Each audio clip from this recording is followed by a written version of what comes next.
रात का समय था। पूरा शहर बारिश में भीगा हुआ था। एक लड़का अपने छोटे से कमरे में बैठा मोबाइल पर एक नॉवेल का आखिरी चैप्टर पढ़ रहा था। उस नॉवेल का नाम था डूम्सडे एवोल्यूशन। उसकी आंखें थक चुकी थीं और फिर उसने धीरे से कहा, तो आखिर में पूरी दुनिया खत्म हो गई। लेकिन अगले ही पल सब बदल गया। अचानक उसके मोबाइल की स्क्रीन चमकने लगी। कमरे की दीवारों में काली दरारें खुलने लगीं। ये क्या? और फिर पूरा कमरा अंधेरे में डूब गया। जब उसने आंखें खोलीं, वो अपने कमरे में नहीं था। एक सस्ता सा अपार्टमेंट, टूटी हुई खिड़की, टेबल पर पड़े आधे खाए नूडल्स। उसका दिल तेजी से धड़कने लगा। रुको, ये जगह। उसने तुरंत सामने रखा कैलेंडर देखा और उसकी सांस रुक गई। ज़ॉम्बी अपोकलिप्स शुरू होने में सिर्फ 15 डेज बाकी। उसकी आंखें फैल गईं। मतलब, मैं सच में उस नॉवल की दुनिया में आ गया? और सबसे खतरनाक बात, उसे फ्यूचर पता था।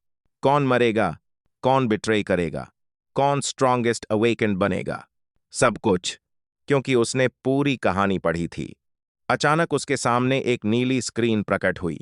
Void system activated, host detected, unique skill granted, void authority. उसके आसपास की हवा भारी होने लगी और फिर एक एक करके स्किल्स दिखाई देने लगीं। Void storage, skill copy, space control, time slow, void vision. वो पूरी तरह शॉक्ड था। ये पावर तो मेन विलन से भी ज्यादा ओवरपावर्ड है। लेकिन असली सरप्राइज अभी बाकी था। Special passive unlocked, you can copy every awakened ability. उसने गहरी सांस ली और धीरे से मुस्कुराया। मतलब, इस दुनिया की हर शक्ति मेरी हो सकती है। अचानक उसकी आंखों के सामने फ्यूचर फ्लैशेस आने लगे। लोग सड़कों पर भाग रहे थे। चारों तरफ खून, म्यूटेंट ज़ॉम्बीज, आसमान में उड़ते जायंट मॉन्स्टर्स, जलते हुए शहर और फिर एक विशाल काला बीस्ट जिसकी आंखें पूरे चांद जितनी बड़ी थीं। लेकिन तभी विजन रुक गया। Warning, world level beasts are still sealed. See. लड़का धीरे से हंसा। तो अभी सिर्फ शुरुआत है। उसे सब पता था। 15 दिन बाद पहला इन्फेक्शन फैलेगा। 7 दिन बाद मिलिट्री कोलैप्स शुरू हो जाएगा। 1 महीने बाद अवेकेंड ह्यूमंस दिखाई देंगे। और फिर पूरी दुनिया मॉन्स्टर्स के कब्जे में चली जाएगी। लेकिन इस बार कहानी अलग होगी, क्योंकि इस बार वो यहां मौजूद था और उसे फ्यूचर पता था। वो खिड़की के पास जाकर शहर को देखने लगा। नीचे लोग अपनी नॉर्मल जिंदगी जी रहे थे। किसी को नहीं पता था कि 15 दिन बाद दुनिया नरक बनने वाली है। उसने अपनी हथेली खोली और उसकी उंगलियों के बीच काला वॉइड घूमने लगा। धीरे धीरे उसके चेहरे पर एक डेंजरस स्माइल आई। इस बार मैं सिर्फ सर्वाइवर नहीं बनूंगा, मैं इस अपोकलिप्स का रूलर बनूंगा। सुबह के 4 बजे पूरा शहर अभी भी सो रहा था, लेकिन वो लड़का जाग रहा था। उसके सामने मैप्स पड़े थे। कुछ नाम लिखे हुए थे। Future survivors, hidden dungeons, legendary artefacts. उसे पता था, अगर उसे इस अपोकलिप्स में सर्वाइव नहीं बल्कि रूल करना है, तो तैयारी अभी से करनी होगी। उसे अचानक कुछ याद आया। नॉवेल में पहला लेजेंडरी आर्टिफैक्ट एक पुराने सबवे स्टेशन में छिपा था, लेकिन ओरिजिनल स्टोरी में वो आर्टिफैक्ट किसी और को मिलता है। एक ऐसा इंसान जो फ्यूचर में पूरी सिटी को बिट्रे करेगा। लड़के ने धीरे से मुस्कुराया। इस बार वो आर्टिफैक्ट मेरा होगा। City ambience. उसने ब्लैक हुडी पहनी और अपार्टमेंट से बाहर निकल गया। सुबह होने वाली थी। लोग अपनी नॉर्मल जिंदगी में बिजी थे।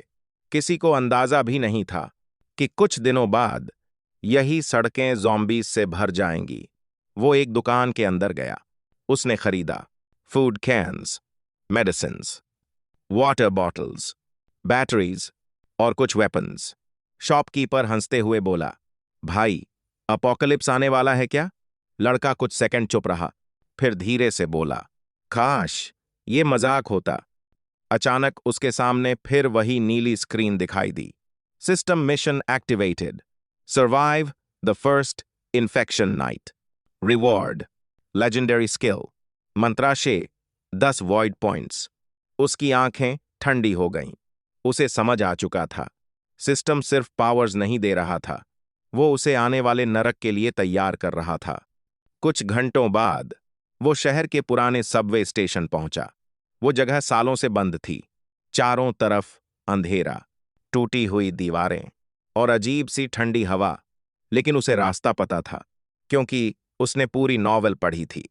जैसे ही वो नीचे उतरा, उसे फुटस्टेप्स सुनाई दिए। वहां कोई और भी मौजूद था। और फिर अंधेरे में एक लड़की दिखाई दी। सफेद बाल, लाल आंखें और हाथ में सिल्वर डैगर। दोनों कुछ सेकंड तक एक दूसरे को देखते रहे। फिर लड़की ने पूछा, तुम यहां क्यों आए हो? लड़के की आंखें फैल गईं, क्योंकि वो लड़की कोई नॉर्मल इंसान नहीं थी। फ्यूचर में उसे पूरी दुनिया इस पर्ते क्रिम्सन रीपर के नाम से जानने वाली थी, नॉवेल की सबसे डेंजरस किलर्स में से एक। लेकिन उसे यहां अभी नहीं होना चाहिए था। अचानक सबवे के अंदर से एक भयानक आवाज आई और अंधेरे से एक म्यूटेंट क्रीचर बाहर निकला। उसका चेहरा फटा हुआ था, पूरे शरीर पर काले वेन्स और आंखों में पागलपन। लड़की तुरंत अटैक करने दौड़ी, लेकिन मॉन्स्टर बहुत फास्ट था। कुछ ही सेकंड में वो दीवार से टकरा गई, लेकिन लड़का शांत खड़ा रहा। धीरे धीरे डरा, उसकी आंखों में काला वॉइड चमकने लगा। Void, authority activated. अचानक समय स्लो होने लगा। मॉन्स्टर की हर मूवमेंट रुकती हुई दिखाई देने लगी। लड़का धीरे धीरे उसके सामने पहुंचा और अपनी हथेली आगे बढ़ाई। काला वॉइड उस क्रीचर के पूरे शरीर को निगलने लगा और कुछ सेकंड बाद वो मॉन्स्टर पूरी तरह गायब हो चुका था। System notification sound. Skill copied successfully. New skill shadow regeneration. लड़की शॉक में उसे देख रही थी। तुम आखिर हो कौन? लेकिन जवाब देने से पहले पूरे सबवे स्टेशन में अलार्म्स बजने लगे। Warning, infection level rising. लड़के ने धीरे से ऊपर देखा। आसमान लाल होने लगा था और फिर उसके चेहरे पर डेंजरस स्माइल आई। लगता है अपोकलिप्स उम्मीद से पहले शुरू होने वाला है। पूरा शहर पैनिक में था। न्यूज चैनल्स पर सिर्फ एक ही खबर चल रही थी, अननोन वायरस आउटब्रेक। लोग सड़कों पर भाग रहे थे, हॉस्पिटल्स भर चुके थे, पुलिस कुछ समझ नहीं पा रही थी। लेकिन एक इंसान ऐसा था जो बिल्कुल काम था, क्योंकि उसे सब पहले से पता था। पुराने सबवे स्टेशन के अंदर सफेद बालों वाली लड़की अब भी उसे शक की नजर से देख रही थी, क्योंकि उसने अपनी आंखों से देखा था कि इस लड़के ने बिना टच किए मॉन्स्टर को खत्म कर दिया। उसने धीरे से पूछा, तुम आखिर हो कौन हो? लड़का हल्का सा मुस्कुराया और बोला, अगर मैं कहूं कि ये दुनिया खत्म होने वाली है? लड़की कुछ सेकंड चुप रही। उसे लगा ये मजाक कर रहा है, लेकिन उसकी आंखों में डर साफ दिखाई दे रहा था। तभी अचानक ऊपर से लोगों की चीखें सुनाई देने लगीं। दोनों तुरंत सबवे से बाहर भागे और बाहर का सीन देखकर हर कोई शॉक हो जाता। एक आदमी सड़क के बीचों बीच गिरा हुआ था। उसकी बॉडी कांप रही थी, आंखें पूरी सफेद हो चुकी थीं और अगले ही पल उसने पास खड़े इंसान की गर्दन पर हमला कर दिया। कुछ ही सेकंड में पूरा एरिया पैनिक में बदल गया। लोग चिल्लाने लगे, ज़ॉम्बी भागो! कार्स क्रैश होने लगीं। हर तरफ केओस फैल चुका था और इसी पल ऑफिशियली अपोकलिप्स शुरू हो चुका था। System activation sound. लेकिन असली शॉक अभी बाकी था। अचानक हर इंसान के सामने एक नीली स्क्रीन दिखाई देने लगी। The first apocalypse event has started. Survive, evolve और डाई। पूरा शहर डर गया। लोग स्क्रीन्स को टच कर रहे थे, कुछ रो रहे थे, कुछ भगवान को याद कर रहे थे। लेकिन हमारा मेन कैरेक्टर सिर्फ मुस्कुरा रहा था, क्योंकि उसके लिए ये नाइटमेयर नहीं था, ये एक मौका था। तो आखिरकार गेम शुरू हो गया। तभी एक ज़ॉम्बी उनकी तरफ दौड़ा। क्रिम्सन रीपर तुरंत अटैक करने गई, लेकिन इस बार लड़का उससे पहले आगे बढ़ गया। उसने ज़ॉम्बी का हाथ पकड़ा और उसकी आंखों में काला वॉइड चमकने लगा। अगले ही पल पूरा ज़ॉम्बी हवा में गायब हो गया। लेकिन तभी सिस्टम ने एक नया नोटिफिकेशन दिया। Void points +5, skill fragment detected. Main character को समझ आया कि ज़ॉम्बीज को मारकर भी स्किल्स मिल सकती हैं। मतलब वो जितना ज्यादा फाइट करेगा उतना ज्यादा पावरफुल बनेगा। अब उसकी स्माइल पहले से भी ज्यादा डेंजरस हो चुकी थी। उसे नॉवल की एक और बात याद थी। पहले 48 आवर्स में जो लोग सेफ जोन तक नहीं पहुंचे उनमें से ज्यादातर मर गए थे। लेकिन प्रॉब्लम यह थी कि सेफ जोन तक पहुंचने का रास्ता अब मौत से भरा हुआ था।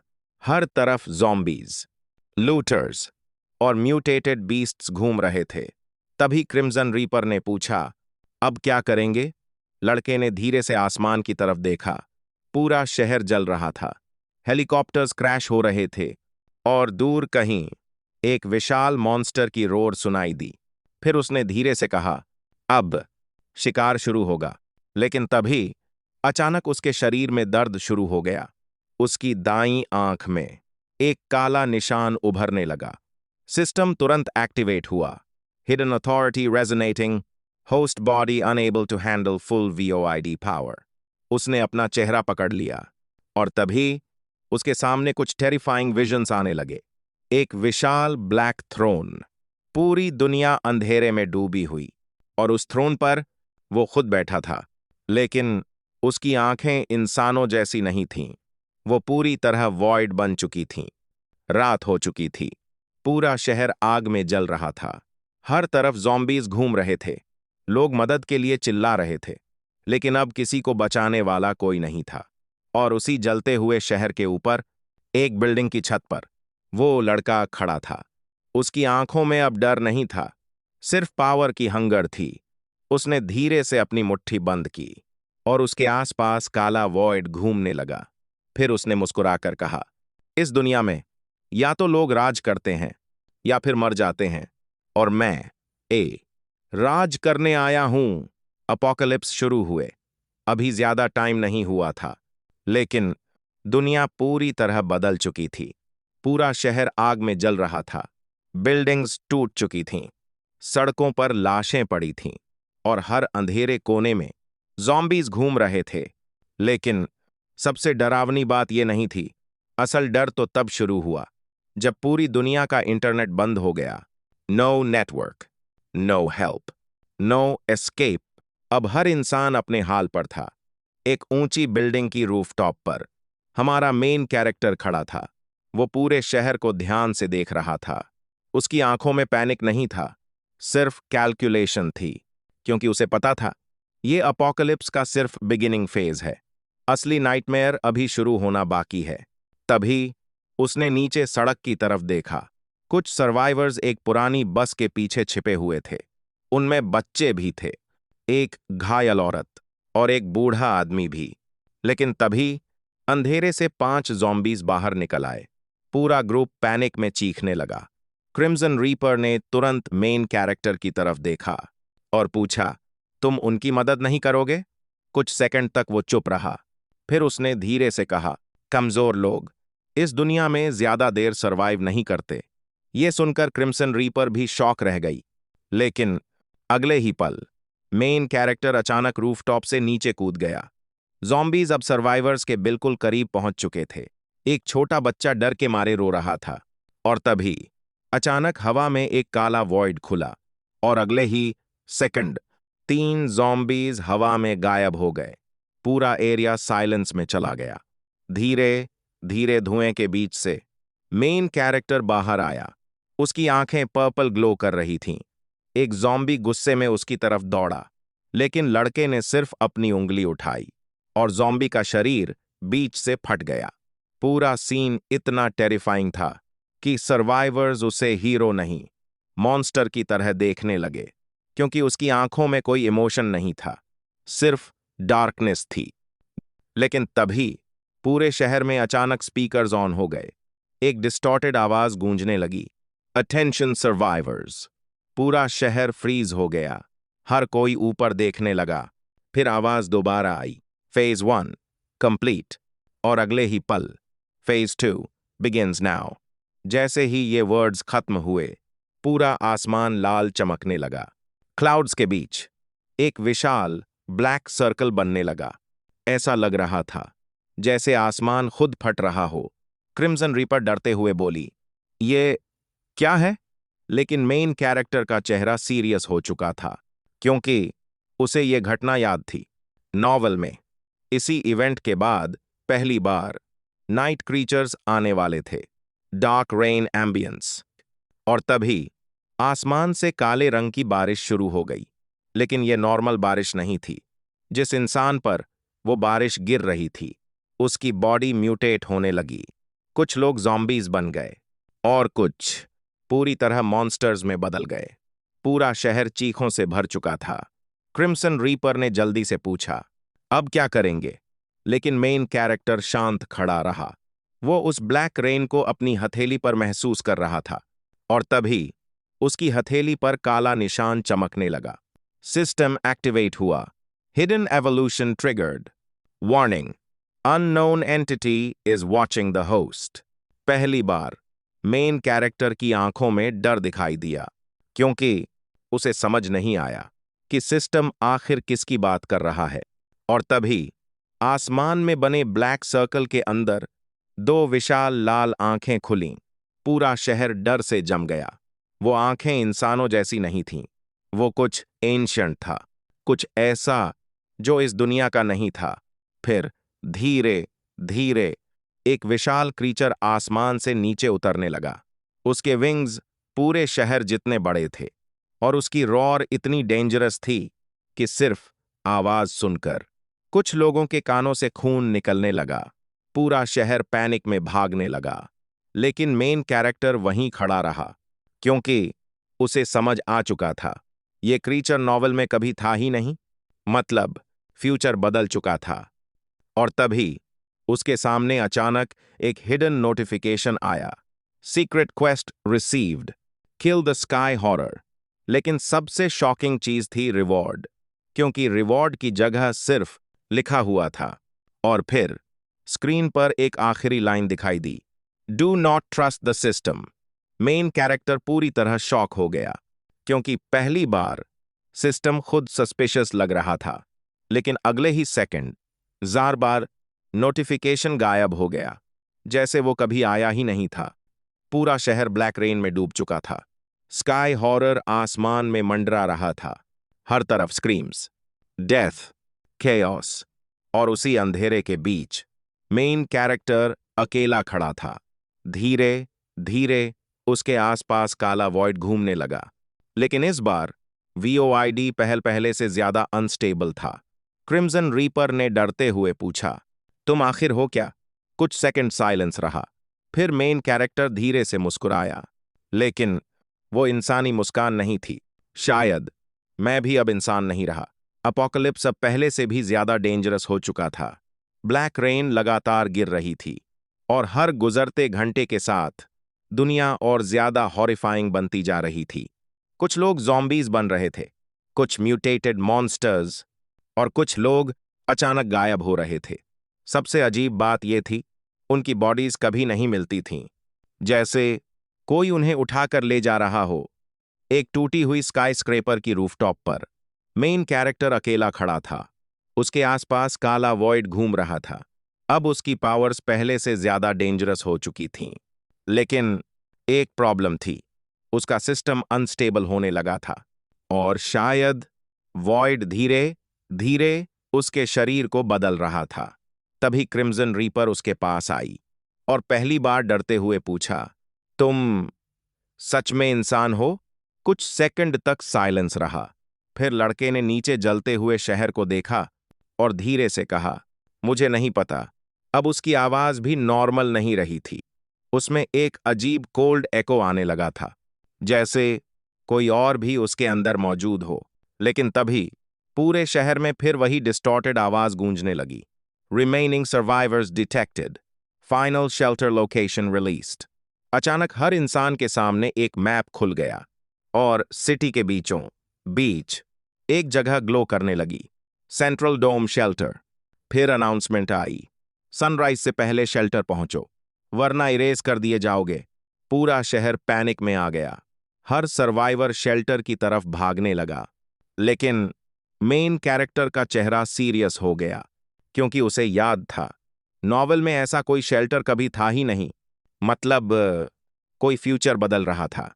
रास्ते में उन्हें एक आर्म्ड सर्वाइवर ग्रुप मिला। उनके पास गन्स थीं, मिलिट्री आर्मर था और काफी रिसोर्सेज भी। उनका लीडर था एक लंबा आदमी जिसकी आंख पर बड़ा स्कार था। उसने मेन कैरेक्टर को देखकर कहा, अगर जिंदा रहना है तो हमारे साथ चलो। क्रिम्सन रीपर को वो लोग सस्पिशियस लगे, लेकिन मेन कैरेक्टर ने तुरंत मना नहीं किया, क्योंकि उसे महसूस हो रहा था इन लोगों के पीछे कोई सीक्रेट छिपा हुआ है। कुछ घंटों बाद वो लोग सेंट्रल डोम शेल्टर पहुंच गए। पहली नजर में वो जगह सेफ लग रही थी। ऊंची दीवारें, आर्म्ड गार्ड्स, ऑटोमेटिक टर्रेट्स और हजारों सर्वाइवर्स। लोगों को लगा शायद ह्यूमैनिटी अभी पूरी तरह खत्म नहीं हुई। लेकिन जैसे ही मेन कैरेक्टर अंदर गया, उसकी आंखों में वॉइड चमकने लगा। उसे कुछ गलत महसूस हुआ। पूरा शेल्टर नॉर्मल नहीं था, क्योंकि दीवारों के अंदर से उसे हार्ट बीट जैसी आवाजें सुनाई दे रही थीं, जैसे पूरी बिल्डिंग जिंदा हो। रात के समय जब सब सो रहे थे, मेन कैरेक्टर अकेले शेल्टर एक्सप्लोर करने निकला, और तभी उसे बेसमेंट में एक हिडन डोर दिखाई दिया। डोर पर लिखा था ऑथराइज्ड पर्सनल ओनली। लेकिन जैसे ही उसने दरवाजे को टच किया, वीओआईडी अपने आप एक्टिवेट हो गया और डोर खुल गया। लेकिन अंदर जो था उसे देखकर पहली बार मेन कैरेक्टर भी शॉक हो गया। सैकड़ों इंसान ग्लास कैप्सूल्स में बंद थे। कुछ आधे म्यूटेट हो चुके थे, कुछ पर एक्सपेरिमेंट्स हो रहे थे, और पूरा लैब खून से भरा हुआ था। तभी पीछे से एक आवाज आई, तो तुम यहां तक पहुंच ही गए। मेन कैरेक्टर तुरंत पीछे मुड़ा, और वहां वही स्कार वाला आदमी खड़ा था। लेकिन अब उसकी आंखें इंसानों जैसी नहीं थीं, पूरी काली। उसने धीरे धीरे मुस्कुराते हुए कहा, सिस्टम ने तुम्हें चुना है। मेन कैरेक्टर ने तुरंत पूछा, तुम सिस्टम के बारे में क्या जानते हो? स्कार वाला आदमी हंस पड़ा, लेकिन उसकी हंसी इंसानी नहीं थी। फिर उसने कहा, सिस्टम इंसानों को बचाने के लिए नहीं बना, ये दुनिया को इवॉल्व करने का टूल है। और फिर उसने उन कैप्सूल्स की तरफ इशारा किया। वीक लोग मिट जाएंगे और सिर्फ चोजन लोग सरवाइव करेंगे। लेकिन तभी पूरा लैब अचानक हिलने लगा, अलार्म बजने लगे, और अगले ही पल एक जायंट कैप्सूल टूट गया। उस कैप्सूल के अंदर से एक विशाल ह्यूमनॉइड मॉन्स्टर बाहर निकला। उसकी बॉडी पर वायर्स लगे हुए थे और आंखें पूरी लाल थीं। पूरा लैब केओस में बदल गया। साइंटिस्ट्स भागने लगे, गार्ड्स चीखने लगे। लेकिन सबसे शॉकिंग चीज ये थी, उस मॉन्स्टर की नजर सिर्फ मेन कैरेक्टर पर थी। वो धीरे धीरे उसकी तरफ बढ़ा और बोला, void host. Crimson reaper shock में रह गई, क्योंकि वो मॉन्स्टर इंसानों की तरह बोल रहा था। लेकिन मेन कैरेक्टर समझ चुका था, ये कोई नॉर्मल मॉन्स्टर नहीं था, ये किसी फेल्ड एक्सपेरिमेंट का रिजल्ट था, और शायद इसका कनेक्शन वॉइड से था। जैसे ही मॉन्स्टर उसके करीब आया, अचानक मेन कैरेक्टर के दिमाग में फ्लैशेस आने लगे। एक पुरानी लेबोरेटरी, साइंटिस्ट्स, ब्लैक एक्सपेरिमेंट्स, और एक छोटा बच्चा जिसकी आंखों में वॉइड था। लेकिन उस बच्चे का चेहरा दिखाई नहीं दे रहा था। फिर अचानक विजन खत्म हो गया।